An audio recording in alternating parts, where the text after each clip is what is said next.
Much of the priorities for state lawmakers include funding for schools as well as job creation. But this evening, KX News' Adrian Oglesby asks some North Dakota lawmakers about national policies and those effects on North Dakota.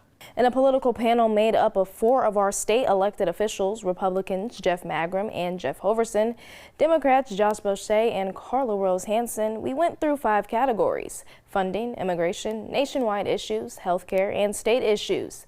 As both sides have different views, the common goal that you elected them for is to be the voices for our state. So tonight we are discussing funds, starting with student loans. What can be done with them? Well, I don't know why it's so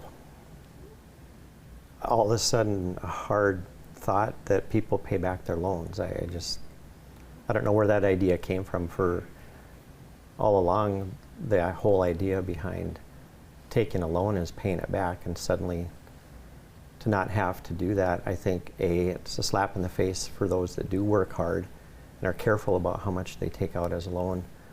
And B, anytime you subsidize stuff like that, you always, and this is what I think gets overlooked a lot, inevitably you increase the very cost of what you are trying to subsidize. So if you're subsidizing tuition, no matter how you're subsidizing tuition, whether it's through the government or through easy loans or however it is, you're going to put upward pressure on tuition, and that's just not something that we can just decide not to do. That's an inevitable reality of how the economy works. Well, we know that student loans are a huge burden for not just young people, but people all the way into middle age who are continuing to have to pay their student loans, and it prevents them from really getting to buy a home or start a new business. And so looking at ways to not just help people accelerate their lives, but also enter the workforce. If tuition is unaffordable, we won't be getting people to train for the very jobs we need to fill nursing positions or teaching positions, things that our society needs. Now let's shift to funds being sent to Ukraine. Should we continue, and why? After all, some may say we do have our own issues in our nation. I'm not for giving billions of dollars of the taxpayers' money to Ukraine.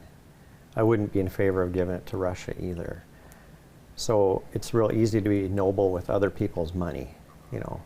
And I think that's the heart of the problem, is that the government has gotten so big and so used to spending the people's money and taking it from them that we are sacrificing our own border by taking care of the border over there. The support of the United States and other countries to provide Ukraine with resources is about defending democracy.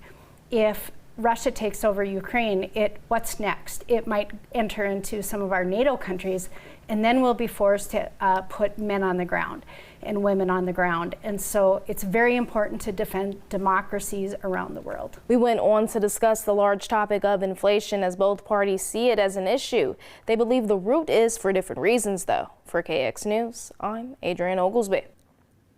In the next panel, Adrian will ask state lawmakers about the topic of immigration as well as reform.